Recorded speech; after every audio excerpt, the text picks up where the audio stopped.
L'armée israélienne a enfin accepté de reconnaître hier, après près de 2 ans et demi de mensonges, que les chiffres du ministère de la Santé du Hamas sur le nombre de morts à Gaza étaient justes. Plus de 71 000 morts à Gaza, bilan officiel depuis octobre 2023. Et bien l'armée israélienne a dit hier, bah oui, c'est vrai, ces chiffres sont justes. Mais souvenez-vous, nous avons une guerre à huis clos qui va se dérouler sans beaucoup de témoins. Donc il n'y a pas beaucoup de journalistes sur place pour vérifier, ce qui me fait que l'on dépend en effet d'une source unique qui est une source terroriste. Il faut savoir qu'il faut diviser les chiffres, si ce n'est par 5, au moins par 10.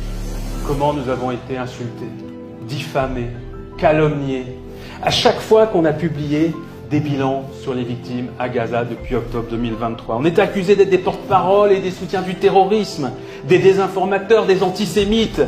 Mais on disait simplement la vérité. On se battait pour la dire, cette vérité. Cette vérité qui effraie tellement parce qu'elle dit la monstruosité des assassins des enfants palestiniens. Cette vérité est encore en deçà de la vérité. 71 000 morts, parmi lesquels 20 000 enfants, 180 000 blessés. C'est un bilan à minima, qui ne tient pas compte des 10 000 corps qui sont encore sous les décombres, qu'on n'a pas retrouvés, qu'on ne retrouvera jamais.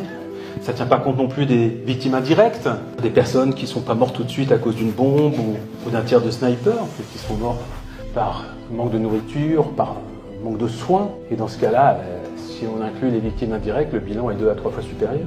La vérité qui nous a été interdit de dire, malgré les évidences, malgré les dizaines de rapports et d'analyses des meilleurs spécialistes, c'est qu'un génocide est en cours à Gaza. Et que ce génocide est le pire événement historique de ce siècle. Tant il dit l'horreur de ce qu'est encore aujourd'hui le monde occidental, ce monde qui s'est bâti, qui s'est enrichi sur la souffrance de l'autre, et qui, malgré ses belles promesses et ses déclarations enflammées, reste englué dans son racisme et son colonialisme, dont il n'est toujours pas guéri.